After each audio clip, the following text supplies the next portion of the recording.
wacan oo wanaagsan daawadayaal ku soo dhawaada meel walbood caalamka joogtaan waa mar kale barnaamijkeeni wararka sirdoonka ee siyaasadda oo aan ku soo qaadanayno qodobo ay ka mid yihiin Israa'iil oo saddex dal oo Carbeed u adeegsanaysa inay Turkiga ku burburiso shacabka Imaaraadka Carabta oo bilaabay kacdoon ka dhana xiriirka Israa'iil iyo Imaaraadka Carabta taliyii hore ee nabad sugidda Sanbalolsho oo faahfaahin ka bixiyay kulan xasaasi oo xalay dhex maray Fahad yaasiin iyo madaxweynihii hore ee Soomaaliya Xasan Sheikh Maxamuud qodobo kale ayaa raaci doona Israa'iil ayaa ku adeeganaysa oo u aragta in ay ku burburin karto awoodda Turkiga saddex dal oo Carbeed oo kala ah Masar, Imaaraadka Carabta iyo Sacuudi Carabiya sida uu qaba madaxa sirdoonka Israa'iil ee Mossad Yossi Cohen uu rumaysan yahay in ay yihiin halista ugu weyn ee Israa'iil ay maanta leedahay sida uu daabacay wargeyska The Sunday Times in Cohen uu halista Turkiga kala hadlay saraakiil sirdoon oo ka kala socda wadamada Masar, Imaaraadka Carabta iyo Sacuudi Carabiya muddo iminka laga joogo 2 sanadood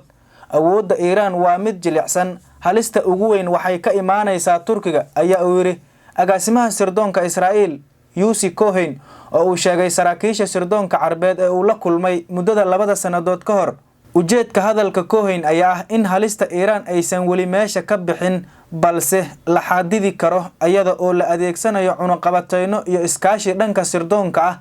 wadamada Carabta ayaa ah kuwa calooshoodu shaqeystayaal oo u kala orda Israa'iil iyaga oo Turkiga cadow u arkaya waxa ayna meesha ka saareen mabaadi'dii Carbeed ee lagu dhisay jaamacadda Carabta taas oo qeexaysa in wadan ka mid ah jaamacadda Carabta hadii lagu xadgudbo loo gurmado taasi oo ay ku fiirsadaan Israa'iil wadamo badan oo Carbeed iyaga oo taabadelkeedna u kala dhuunta oo la sameeysta heshiis qarsoodi ah taasoo toddobaadkii la soo dhaafay ay Imaaraadka Carabtu heshiis la galeen Israa'iil balse iminka ku dhow mid burbursan si kastaba ha ahaatee diblomaasiyadda Turkiga ee siyaasadda asxaabta ku dhisan ee ay ku wajahan bariga dhexe ayaa halis ku ah Carabta iyo dalalka Mediterranean-ka sida uu qabo madaxa sirdoonka Israa'iil Cohen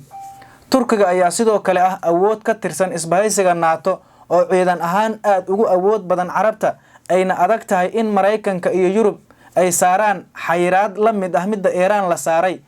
maadaama uu yahay saaxiibkooda gaashaanbuurta NATO istiraatiijina uu u yahay Turkiga iyo Israa'iil ayaa mar isku fiicnaa iyadoo Israa'iil dayuuradaha daroonka ka iibin jirtay Turkiga sanadadii 2005 ilaa 2010 koor inta aanu xiriirkoodu xumaanin oo aanu qandaraaskaasi baabiin iyadoo ay Ankara hadda samaysato qaar ka mid ah daroonada caalamka ugu casrisan kuwaas oo dagaal ay ka galeen wadamada Syria iyo Liibiya guul lama taabtaan ah ka soo hooyay Israa'iil ayaan caadiyan ogolayn in ay aragto dal muslim ah oo ayada ka madax bannaan oo awood iyo farsamo yeesha ayada oo dalal badan ku burburisay awoodda Mareykanka sida Ciraaq oo ay sheegtay in uu haysto hubka nuclear-ka ee waxgumaada sida Netanyahu uu ka hor sheegay golaha guud ee qaramada midoobay ka hor weerarkii sanadkii 2003 uu Mareykanku ku qaaday dalka Ciraaq Israa'iil ayaana ku howlgasha falsafad ah in wadamada Islaamka hoos loo dhigo ilaa iyo haddana waxa ay madaxa kaga istaagsan tahay wadamada dariskeeda ah sida Lubnaan, Syria iyo Ciraaq iyo wadamo kale oo Carbeed waxa ayna gacanta ku haysaa oo ay ku adeegataa wadamada Sacuudi Carabiya, Imaaraadka, Boqortooyada Urdun iyo Masar kuwa oo u kala dhuunta xiriirka ay la leeyihiin Israa'iil waan filayaa in aad wax badan ka fahamteen qadiyadda Israa'iil ee ku wajahan dhanka Turkiga iyo sida ay ugu adeegsanayso wadamada Carabta dibadbaxayaal careysan oo ku sugan dalka Imaaraadka Carabta kuwaas oo ka soo horjeeda xiriirka dalkoodu Imaaraadka Carabtu la yeeshay Israa'iil ayaa aasaasay urur iska caabin sida ay warisay wakaaladda wararka Anadolu ururkan oo ay aasaaseen rag ka mid ah mucaaradka Imaaraadka Carabta oo ay ku jiraan Saad Nasser Al-Taniji ayaa loogu magac daray midowga iska caabinta caadiyeynta xiriirka Israa'iil ee Imaaraadka Carabta bayaan ay soo saareen ayay aasaasayashu ururkan waxay isku dayga Imaaraadka Carabta uu xiriirka kula yeeshay Israa'iil ku qeexeen qiyaamo qaran waxayna intaasi ku dareen in tallaabooyinka ay sharciyeynayaan qabsashada Israa'iil ee dhulka Falastiiniyiinta 13 Agoosto madaxweynaha Mareykanka Donald Trump ayaa ku dhawaaqay heshiis ay ka shaqeysay Washington oo dhex maray Imaaraadka Carabta iyo Israa'iil Abu Dhabi ayaa sheegtay in heshiisku uu ahaa dadaal lagu baajinayo goosashada daanta galbeed ee Israa'iil qorshaysay hase yeeshee dadka diidan heshiiskan ayaa sheegay in caadiyeynta xiriirka laga shaqeeyay muddo sanado ka hor ayada oo saraakiil Israa'iiliyiin ah ay booqanayeen Imaaraadka kana qayb galayeen shirar muhiim ah ra'iisul wasaare Netanyahu ayaana toddobaadkii tagay shaaciyay in goosashada daanta galbeed aysan weli meesha ka bixin, taasi oo burburinaysa heshiiska Imaaraadka Carabtu sheeganayay. ururka cusub ee Imaaraadka looga dhawaaqay ayaa ujeedkiisu yahay in matalaada shacabka Imaaraadka Carabta u diidan xiriirka Israa'iil sarana u qaadaan ka warqabka halista xiriirka lana taageero walaalaha muslimiinta Falastiin. waa tahay iminkana magaalada Muqdisho waxaa weli faahfaahin dheeraad ah laga helayaa kulan xasaacado badan qaatay oo xalay magaalada Muqdisho ku dhex maray madaxweynihii hore ee Soomaaliya Xasan Sheekh Maxamuud iyo taliyaha hay'adda Niisa Fahad Yaasiin Xaaji Daahir.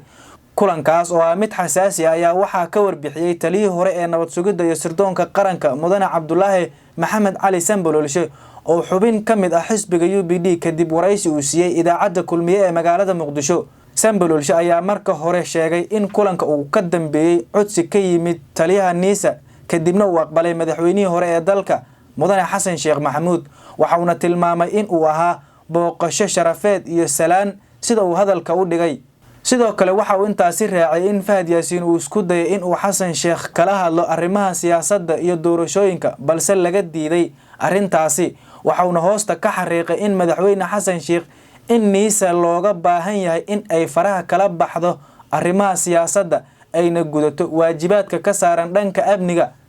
dadka Soomaaliyeed. waxaan u cadeynayaa anigoo ku hadlaya magaca xisbiga UPD in aan la isku soo qaadin arrimo la xiriira ra'iisul wasaare. haddii la isku soo qaaday aan laga hoos qaadin taliyaha nabad sugidda. fariinta madaxweynuhu waxay ahayd yaan dalka qalqalgelin, doorashada si nabad ahna loo qabto, nabad sugidda siyaasadana faraha kala baxaan wixii hadda ka dambeeya, ayaa uu yiri Sambololshe oo u waramayay idaacadda kulmiye. hadalkan ayaa ku soo aaday xilli uu dalka haatan ku jiro marxalad kala guur ah oo doorasho la isku diyaarinayo kadib markii shirkii Dhuusamareeb lagu shaaciyay nooca doorasho ee dalka ka dhacaysa, taas oo ay soo dhaweeyeen xisbiyada mucaaradka dalka walow ay maamulada qaar ka mid ah ka maqnaayeen. balse marka la eego damaca baarlamanka iyo diidmada maamul goboleedyada weli waxaa muuqata saluug la xiriira arrinkaasi in uusan suurtageli karin. daawadayaal intaas ayaan kusoo gabagabaynaynaa barnaamijkeena sirdoonka siyaasadda oo aad kala socoteen Xildoon Media. fadlan la soco qaybaha dambe.